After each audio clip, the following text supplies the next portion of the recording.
Hi, my name is Jack Tucker and you're watching the Breadspace Halloween special. Am I a skeleton? Am I Phoebe Bridgers? Who's to say? Getting to do a Breadspace Halloween episode in this house specifically is special, and why it takes a little bit of explaining. On October 31st, 1899, my great-great-great uncle Balthazar Breadspace, the baker of Edgehill, died in a semi-ironic bread-based accident here in this house. His wife and son fled the city, changing their last name to Tucker, and previous residents claim that all that remains of the Breadspace line is Balthazar's ghost, who returns to his home every year on Halloween to collect the souls of anyone doing anything semi-ironic or bread-based in his home. However, our Halloween episode should be perfectly safe because we're filming it the night before Halloween and not on Halloween itself. So, without further ado, here's Ford Chittom and the Breadspace Halloween episode.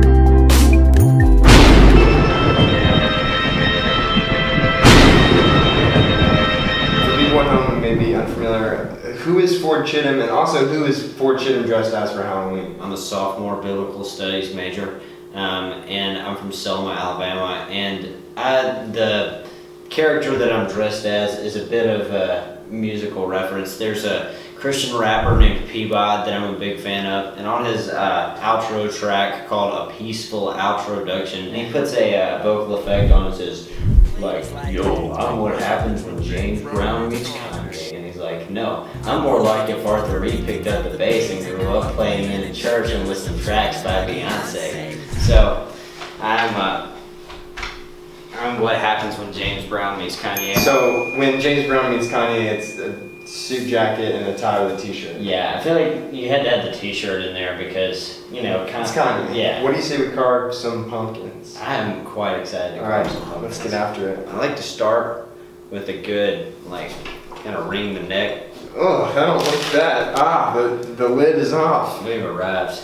We've arrived. I feel like I'm about to get less James Brown and a little more Kanye here. We all do that from time to time. Doing this ever freak you out as a kid? In my childhood, I would say it was usually filled with the guts of stuff other than vegetation. Lots of. I remember it was like a snow day, and I looked up and my dad was skinning a raccoon on the swing set. So on a swing set? Ford, do you have a favorite Halloween costume that you've had from your past? When I was 5, I dressed up as Sporticus from Lazy Town. Really? Turns out that Sam Salisbury, one of my dear friends and roommates, did the same thing when he was 5. Well, I'm glad you mentioned Sam Salisbury because, Ford, you live at the now legendary kennel. It's me, Sam Salisbury, Katie Diffenderfer, Diego Melendez, and Chandler Wells. And we have a fish named Josh. Ford, if you could add any celebrity or fictional character to the roster at the kennel, who would it be? I think the answer to that would be Mr. Peabody from Mr. Peabody and Sherman, because he's a pet, yet he's self-sufficient, he's smart, he's wise, always wears glasses, so there's not another set of contacts in the house. Good. Ford, do you have any favorite Halloween memories? I got in a fist fight on Halloween. Why? I was in 4th grade. I was dressed as a banana. The other guy was dressed up as a hunter because he was like banana hunter. I remember I punched him, and he deserved it. I don't remember why, but he definitely deserved it. Ford, what's your stance on scary movies? I always say that I don't love movies because they make my knees hurt. Ford, why in the world do movies make your knees hurt? I got some big old clodhoppers and some big old legs. And so when I sit down, my knees are above my waist. And so maybe that has something to do with it. Ford, this is taking a long time. What do you say we cut ahead to when we're done? Sure. Ford, are you ready to show our pumpkins? I'm very ready. Alright, let's do it.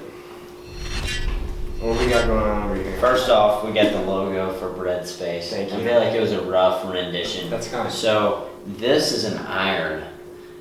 So the bottom of an iron, I would say that it's pretty ironic. Extremely, completely ironic. Yeah, I do like how you have in the... Did you see that? Yeah. That was weird. No, but Ford, that's fine craftsmanship. Thank you. I appreciate it. Ford, what scared you as a child? Christmas. Yeah. There was this figure that was there that could see me when I was sleeping. He knew when I was awake. He decided on this undefined scale whether I was good or I was bad. You actually went through that pretty fast. Hold on. Hello?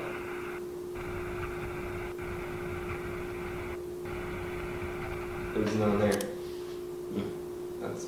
I think in my mind, Jesus and Santa Claus kind of got mixed up. Yeah, that happens. Yeah. Is it the beard? Yeah. But now, as a theology major, Santa and God, similar or different? Santa gives gifts to those who deserve it. Jesus gives gifts to those who don't deserve it. That's good. Did you have any other fears as a child?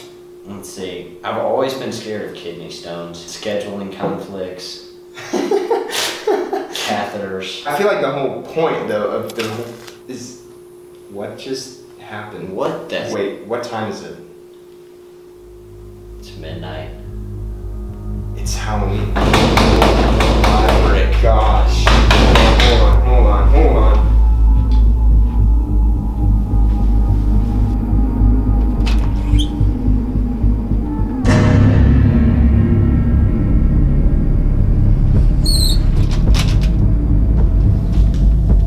Yeah, there's no one there.